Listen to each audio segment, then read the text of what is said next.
Okay, before we get into the video, I am currently editing it at the moment, and I am laughing my butt off because prior to this video, I actually went outside with my dog and I took her out, and I was sitting outside for a little bit, and I come in to film this video, and you guys, you will notice me moving really weirdly. You guys will see me, doing some weird things.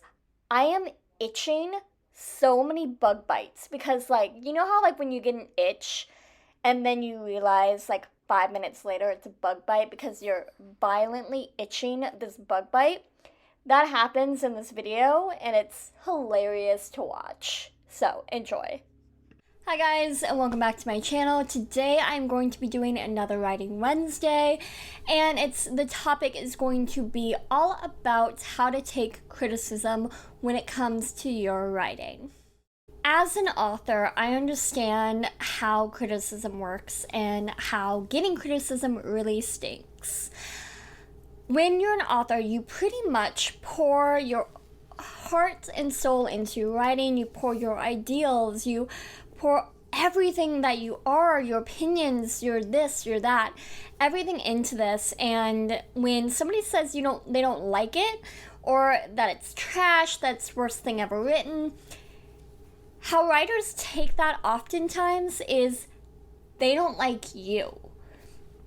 And writing is a deeply personal thing, even if it doesn't have to do with the author. I know that because I'm not my characters, but also they are a part of me in a weird way. So getting criticism is a very tricky thing. So I thought that I would just sit down and kind of talk to you guys about the different types of criticism and kind of how to handle it.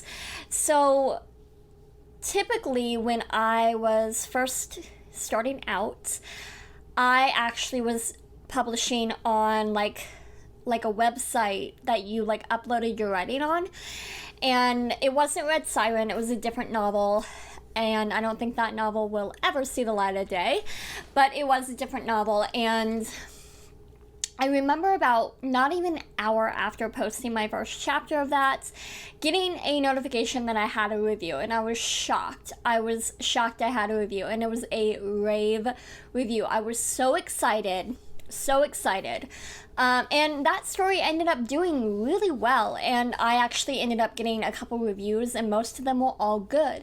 But there was one that actually motivated me to write Red Siren, and so I'm actually grateful for the criticism. So basically what happened was there was a review, and he posted, I can't remember the whole thing, but it basically said, it's a good story, it's just, it lacks originality. And looking back on that comment, that's not the worst comment I could have gotten. I've had much worse in my life with that comment. And I kind of sat back and I was like, you know what? You're probably right. It's probably not that original. Now that doesn't matter. I don't mind that. But I really sat down and I kind of took a look at it. I didn't try to take it personally. I really tried to take it constructively, because there is a difference. When we are submitting our work to publishers, we get a lot of rejections, and you have to look at who it's coming from. So with that comment on the originality, I was like, well, it's not outright saying that this sucks and this is the worst book ever. Now that is pure hate. There's no reason why. They don't tell you why. Oftentimes when you submit to a publisher, they will email you back and say, we are not the right fit, and that's all they'll say. They will not say why they're not publishing their book. Some publishers won't even respond to you, and it's very, very frustrating, and publishing is a really hard gig to get into. So I want you guys to not, and this is something I have to do daily, is not take criticism so hard. And I mean, I've had reviews on Red Siren that wasn't, again, if it's not 5 stars, it kind of hurts my feelings, a friend of mine was looking at my reviews and she was like, who put this review up? Like, how dare they? And I actually was like, no, like, I read that review. I was really sad to see, you know, the rating they gave it. But actually, it was a good review at the end of the day. And, again, I can't remember what that one said, nor do I want to go back and look at it. But it basically just said, you know, my strengths, I get you to care about the characters, etc., and how that's my biggest strength or whatever. And I want you guys to really take it to what is the person saying? What can I take away from this? You know, is it constructive? Is it something that I can fix? Because sometimes you will get something that's like, they contradict themselves, and you want this and you want this, but you can't make both things work as an author, and the critiquer doesn't understand that. And it kind of goes back to, we're not a right fit. You know, it doesn't mean your writing's bad. They gave you nothing, and that's actually what I was really frustrated about when I was submitting, is I never got feedback. How do I make myself a better writer? How do I, you know, what's wrong with my book? Why aren't you publishing it?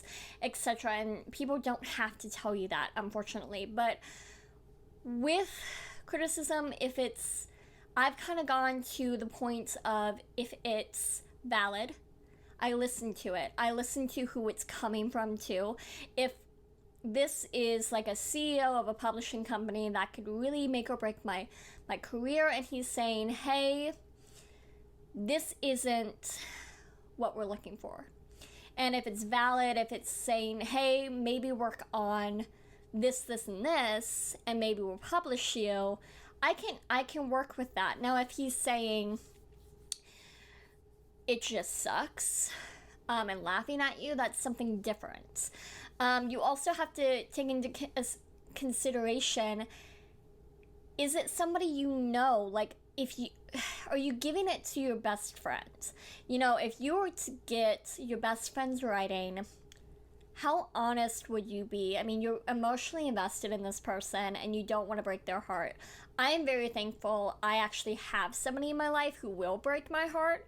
And actually, she's the reason why I actually published Red Siren, because she has hated everything I've written. So actually, when I actually sent her the first chapter of Red Siren, I did so with my hands shaking. I was like, she's gonna rip this apart. It's gonna be awful. Like, my life is ruined. Like, blah, blah, blah, blah, blah. And then she, like, called me a few weeks later and was like, that was the best thing I've ever read. Like, that was amazing. You have to finish this. And that is why I actually finished Red Siren. So having a good critique partner, I think, is vital. But also, you have to have somebody who's willing to do that, is to be brutally honest with you in a constructive way. They can't just say, this sucks, you should give up, like, you're not a writer. Instead, I want somebody to say, hey, like, this wasn't the best.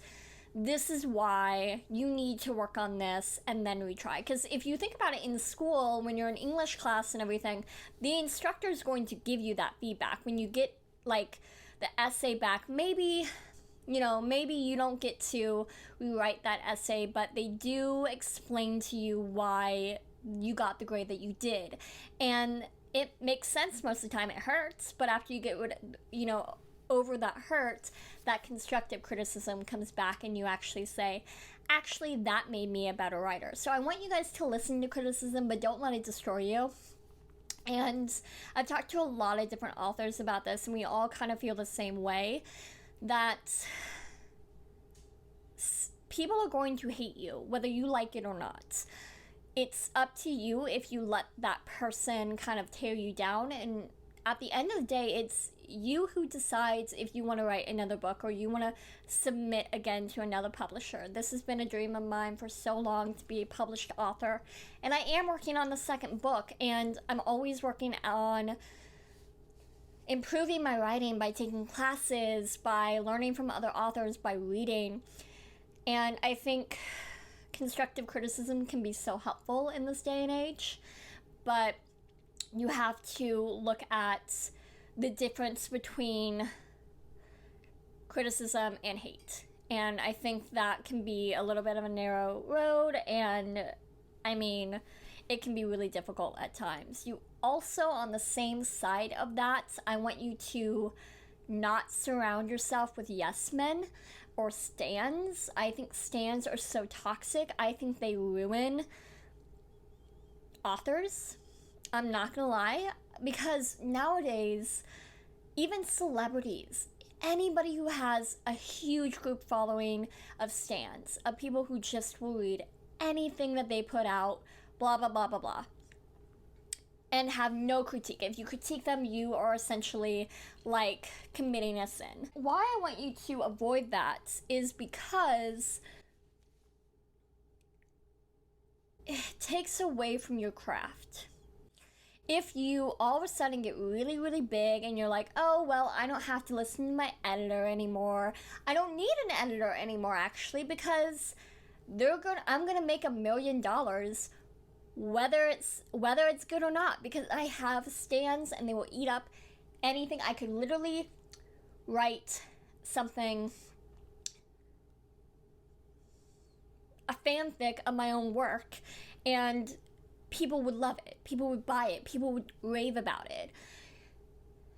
Because at that point, you're not trying to get better. At that point, you're not trying to be even good. You just are trying to make money. And I think that's really toxic, and that takes away from your genius, and it inhibits you from growing as an author, a writer, an entertainer, whatever it is. So I would stay away from stans and really, take criticism for face value. Take it if you see something of value from it, and then take it, and then if there's nothing of value, leave it. They can have their opinion, they can do whatever they want. It's not going to stop you. So that is my Writing Wednesday. Leave me a comment down below or like this video if you found it helpful, and I hope that you guys have a lovely day. I hope you found this helpful, and I'll see you guys in my next one.